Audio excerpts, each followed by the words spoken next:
According to entrepreneur.com, angel investors are individuals who provide seed funding for startups or entrepreneurs in return for owner equity or debt repayment.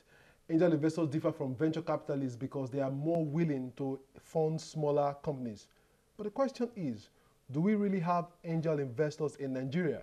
If yes, where can they be found? Personally, I know of the Lagos Angel Network, but that's just a drop in the ocean when you consider the number of startups looking for seed capital to get their ideas off the ground. My guest today is Collins Onuegbu, an angel investor and executive vice chairman of Signal Alliance and founder of Sasware. Welcome to Tech Trends. Thank you. Who is an angel investor in the Nigerian context? I think all of us have been angel investors at one time or the other in our lives. I mean, when you help your cousin start a business, when you help your wife start a business, you're actually an angel helping the person to start a business. But there's been a global movement recently to formalize the asset class, those who are angel investors, to formalize the concept of angel investing so that it's not a more formal concept, so that you go into it not because you're helping your cousin or your father or your brother, but because you want to make money out of it. So an angel investor is somebody who puts in money in a startup company with the intention of making money out of it, not as charity. All right, but according to the US SEC, you must have about $200,000 in earnings per annum. Does that apply in Nigeria as well? Is there any regulation, or I just want to know if it's formalized that way too in Nigeria? You need to understand there's a difference between the formal angel investor and an angel investor. So we're beginning to operate in the sphere of the formal angel investor, and there are some requirements. First of all, you can't carry, it's a very high risk investment. So you can't carry your main capital and then invest in startups because it's a high risk investment. So it's normally required that you are comfortable to the point where you can put some side of your capital and invest in startups. Yeah, you want to make money, but you should also be prepared to lose the money. Because you can get bonds anytime. Yeah, you can get bonds. It's accepted that you get bonds. It's actually part of the system that you get bonds. But remember, they are helping the ecosystem grow. Okay, but so what you're trying to say now is that there is no such formality yet, in terms of you have to have X millions of naira somewhere to be an angel investor in Nigeria now. In Lagos Angel Network, which I'm a member, we have some guidelines to admit members. You must have a certain level of income in a year before we admit you. Say how much? Yeah, we're looking for people whose yearly income is over 20 million. Wow, that's interesting. Okay. Yeah, the reason for this is that if we want you to put in 5 million every year into investing formally, you have to have enough money to put in that amount. So you can't be somebody who is making 5 million. I want you to take all the 5 million and then put in startups. That's going to pay your bill. Oh my God. Yeah. Okay, so if I need angel investing, now so I'm a young startup, and I want somebody to give me some seed capital to invest in my business, where do I start from? Let me explain a bit the ecosystem that supports startups. Okay, I've seen a lot of people who come with a business plan. They say they're looking for VCs or they're looking for private equity guys. Now, the angel investor is the first person for you to go to. Actually, you have what you call the family, friends, and then the angel investors. They're the first people who help you when you have an idea, good idea, and they invest initially. And then before you go to a private equity guy, you go to a venture capital company as you grow along the line. So when you come to an angel investor, the angel investor is supposed to put in capital and a bit of sweat. It's supposed to be someone like a mentor and advisor to make sure that he guides you to the point where you cannot need additional investment.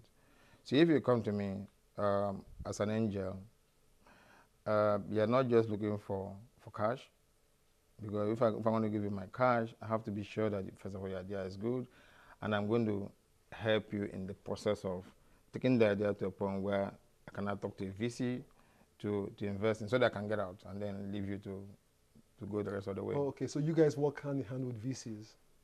Yes, at some point, we are hoping that when we invest, we're investing in ideas that can get to a point where a VC will look at it and then find it viable. Let me understand. If I come to an angel investor and the guy gives me some money, he takes equity, right? Yes, we have to take equity. And does he remain a lifetime partner or he can exit anytime? A successful angel is somebody who exists as many times as possible. And so he exits everything, he takes everything, or he keeps some? Or the preferred option is to exit, take your money and go and invest in the next company. Because remember that angel investing is not philanthropy, but you're also trying to do something good to the system. So you want to be able to recoup some money, recoup some money from investments, and then put in the next investment.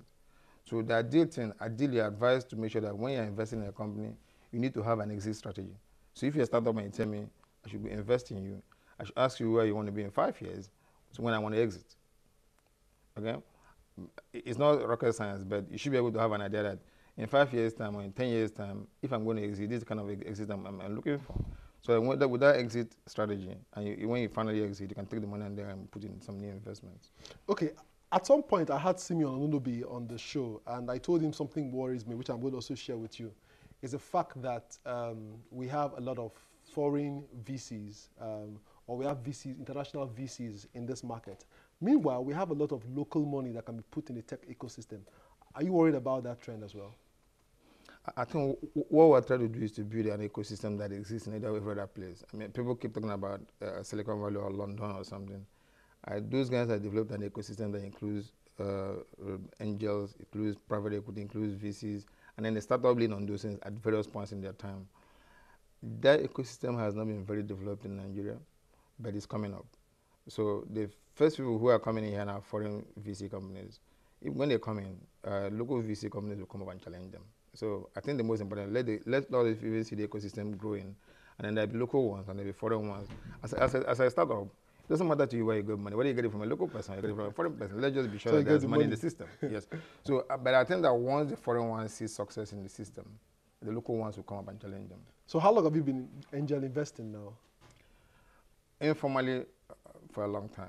Formally for 1.5 years. What are those key things you look out for in a startup? You have to look. Nigeria has 160 million people, maybe 100 million adults. Those 100 million adults, all of them have ideas of one business they want to do, but only few of them are good. So you want to look for an idea that can scale, that can make money and recoup your money, so you don't get burned. Look, think about it. 95% of startups fail within 5 years. True. That 95%. So you want to invest in those 5% that have a chance of succeeding. Because remember that even the 5% that succeed, not all of them are scale up. Some of them just succeed at various levels. So you want to be in one of those rock stars that finally make it and then become very big, so you can recoup all the money you've lost in very bad ventures. Now, what advice do you have for an entrepreneur who's also looking out for an angel investor? Because there's always this fear of this guy will take my business when it comes with his money. I think part of what we're doing with Lagos Angel Network is to essentially formalize the system of investing. So we have guidelines, we have rules, we have a board. How many members are you now? We're about 25, we're heading to 50. So we are recruiting slowly. Most of the members of the Angel Network are people who have been successful as entrepreneurs themselves. So they have built companies. I think it's one of the requirements that you will run something. Because you cannot be advising somebody. I mean, you cannot be a coach without having played football or something. So it's better for those who have experienced, built successful companies, and are not ready to help other people come up the way. Okay, so as we round off the show, what is the future for formal angel investing in Nigeria and Africa? We're building the African Business Angel Network, and we're getting a lot of help from quite a lot of sources, and it's beginning to grow. The Nigerian one is also beginning to grow. We get to a point where people find that when people like us become successful, a lot of people want to come and join so that they become as successful as us. So we're using ourselves. That's the way it always works, you know. We're using ourselves as guinea pigs, but the most important is that the ecosystem needs it, the economy needs it, and I think it's the right thing to do at this time, because also the tech space needs it. The tech space is special in that the structure of funding is the same all over the world. The angel, the private equity, the VC, and the exit. Okay, so if we have a system here where the Ps are coming, the VCs are coming, and there's no initial startup capital, the young entrepreneurs are going to be in trouble. I read on the internet that President Obama invited you to speak at the just concluded GES forum. How did that happen? Well, once he became president, Obama inaugurated the Global Entrepreneurship Summit, and it's been happening every year since then, hosted in different parts of the world. This was the first time it was held in sub-Saharan Africa. And what they do every year is the White House invites some key people to become speakers during the show. This year I was invited, and I went and I came back. Thank you for coming on Tech Trends today. That's what I mean. All right, you've heard, the angel investor should be your first contact point before you go to the VC and the rest of them. We'll be right back.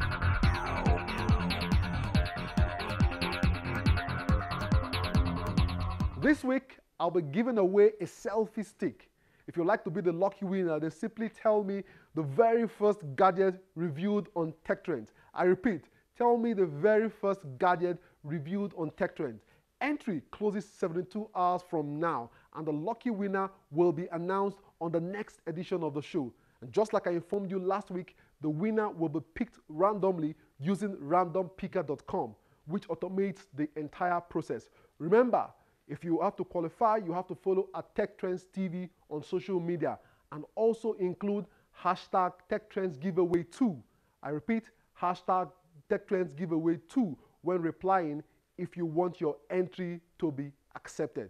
That's all on today's edition of the show. I love the fact that Nigeria and the rest of Africa is indeed becoming more connected than we were 10 years ago. We just need to put in more effort and live up to the expectation of being the world's last frontiers indeed.